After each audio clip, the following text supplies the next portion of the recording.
السلام علیکم ناظرین، میں ہوں محمد اشفاق اور آپ دیکھ رہے ہیں ہمارا چینل سی ایچ برادر۔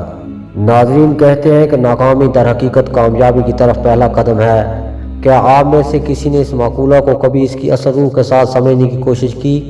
جو لوگ کامیابی کی سیڑھی ناکامی کی اہمیت کو سمجھ لیتے ہیں، کامیابی ان کا مقدر بنتی ہے۔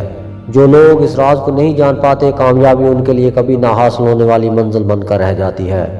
تو چلیے آپ کو آج بتاتے ہیں ایک کامیاب شخص کی کہانی۔ پیٹر ایتھنز ایک معروف کوپماں ہیں جن کا تعلق امریکہ سے ہے۔ انہیں دنیا کی سب سے بلند چوٹی ایورسٹ کو 7 مرتبہ سر کرنے کا اعزاز حاصل ہے۔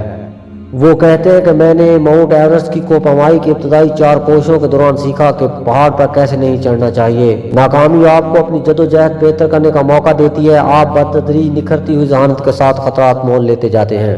پیٹر ایتھنز نے اس بات کی روشنی میں اپنی ٹیم کو مزید سبق رفتار بنایا اور 1990 میں ایسے کم آزمائشی راستوں کا انتخاب کیا جس کے نتائج میں اس نے پہلی کامیاب چڑھائی کی۔ ناظرین، کامیابی خود حاصل کرنی پڑتی ہے۔ ہر ناکامی کے بعد ہی کامیابی حاصل ہوتی ہے، اس لیے جدوجہد جاری رکھیں، ایک دن آپ کامیاب شخص بن جائیں گے۔ اگر آپ کو ہماری ویڈیو اچھی لگی تو لائک، شیئر اور سبسکرائب ضرور کیجیے گا۔ ملتے ہیں نیکسٹ ویڈیو میں۔ اللہ حافظ۔